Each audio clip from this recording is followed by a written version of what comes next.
Le clin d'œil de Musiala à Barcelone. El jugador asegura en una entrevista a Sport Bild que de pequeño el conjunto culé era su referencia y que tenía una amistad de Léo Messi. Musiala a envoyé un double message dans une interview accordée à Sport Bild. D'une part, qu'il ne va pas renouveler, du moins immédiatement, avec le Bayern Munich et, d'autre part, que son équipe de référence lorsqu'il était enfant était le Barça et que sur leur maillot, Messi était sur son dos. Barcelone était mon équipe de référence, mon équipe préférée. Il avait un maillot de Messi. Le milieu de terrain avec Xavi, Iniesta et Busquets m'a fasciné.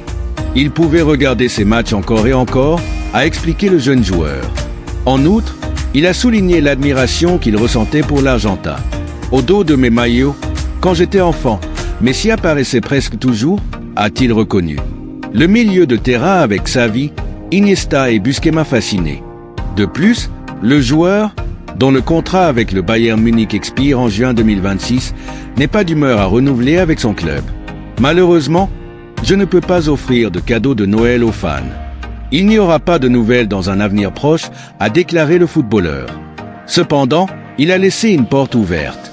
Tous les paramètres qui influencent cette grande décision doivent être les bons pour moi, a-t-il prévenu.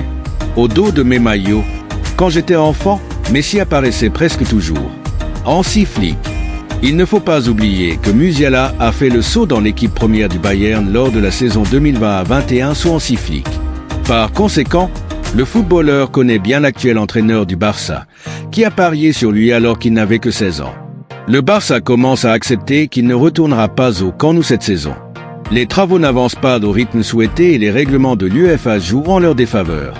Le conseil d'administration de Barcelone est conscient que l'équipe première ne retournera pas au Camp Nou cette saison, à moins qu'il n'y ait un miracle auquel personne ne fait plus confiance. Les travaux ne se déroulent pas au rythme souhaité et il y a de nombreux problèmes en suspens qui empêcheront l'équipe de revenir dans cette campagne et de devoir la conclure à Montjuïc. Les sources du club consultées par ce journal le confirment et considèrent qu'il est presque impossible de revenir cette année. Initialement, l'idée était de disputer un match avant la fin de l'année dans le stade. Ce devait être le match de samedi prochain contre l'Atlético de Madrid, mais c'était absolument impossible. Ensuite, il a été dit que l'équipe ne pourrait pas rejouer avant le début du mois de février en vertu de la règle de la Ligue des Champions qui indiquait que tous les matchs de la première phase devaient être joués dans le même stade. Maintenant, personne ne pense que l'équipe peut être au stade au début du mois de mars. Tout d'abord, il y a certains aspects techniques qui n'ont pas été résolus et il est très difficile pour eux d'être là à ce moment-là, comme les issues de secours. Et puis il y a aussi la question de l'herbe. Les prévisions sont qu'il peut commencer à être posé à la mi-janvier et que l'herbe a besoin de quelques mois pour bien s'installer dans le sol. On parle déjà de mi-mars. Et c'est là qu'un nouveau problème survient avec l'UEFA, puis si elle a imposé que tous les matchs soient joués dans le même stade lors de la première phase, il en va de même pour la seconde. En d'autres termes, tous les matchs correspondant au barrage pour l'accès aux huitièmes de finale et tous ceux des rencontres suivantes doivent être joués dans le même stade. Si Barcelone devait jouer le match de barrage pour accéder aux huitièmes de finale, il serait déjà impossible de retourner au Camp Nou cette saison car ce match se joue à la mi-février et à ce moment-là, le nouveau stade ne sera certainement pas prêt. Il est vrai que l'équipe est bien classée et tout indique qu'elle entrera directement dans les huitièmes de finale. Le match de ce huitième de finale se jouerait le 11 mars au domicile du Barça. Le stade serait également très étanche si tout se passait sans heurts. Cependant, ce n'est pas seulement lorsque le match est joué puisque la logistique de l'organisation de celui-ci commence bien à l'avance. Il est donc très difficile pour tout d'être prêt. Pour cette raison, les chances de retour de l'équipe au Camp Nou cette saison sont pratiquement nulles, du moins en Europe. Le stade n'est pas en bon état et les règlements de l'UEFA exigent qu'ils prennent une décision à l'avance. Remplacement de Lamine Yamal, mission impossible. Dans les 5 matchs où l'ailier n'a pas commencé, Hansi Flick a fait 5 combinaisons différentes. Barcelone. Lamine Yamal absent pendant 3 à 4 semaines en raison d'une blessure à la cheville. Barcelone. Le Barça, un drame inexplicable.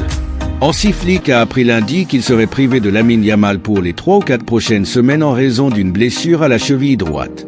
Pendant ce temps, Barcelone jouera le match de samedi contre l'Atlético de Madrid. La coupe contre Barbastro et sa participation à la Supercoupe d'Espagne est en suspens. À l'heure actuelle, l'entraîneur du Barça est à la recherche d'alternatives avant le match contre l'équipe de Simeone. En effet, lors des 5 matchs où l'international n'a pas commencé, l'entraîneur a fait différentes combinaisons, Fermin, Olmo, Pablo Torre, Ferran, en changeant d'aile pour Rafinha. Le premier match dans lequel Lamine Yamal n'a pas été titulaire était contre Osasuna. Lors de ce match, Hansi Flick a opté pour les rotations. L'entraîneur du Barça a aligné Ferran Torres sur l'aile droite et Rafinha sur l'aile gauche. Les nombreux changements qu'il a apportés au 11 ne se sont pas bien passés pour l'entraîneur et bien que l'international ait fini par jouer une demi-heure et marqué, Barcelone a perdu 2-4. Face à l'Étoile Rouge le 6 novembre, Lamine Yamal est blessé à la cheville droite et doit manquer 3 matchs. Real Sociedad, Celta et Brest. Hansi Flick a alors opté pour 3 combinaisons différentes.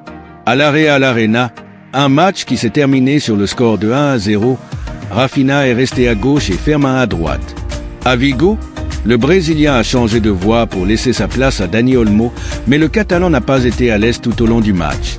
Les Catalans ont fait match nul 2-2. De plus, l'international s'est imposé lors des derniers matchs au milieu de terrain offensif.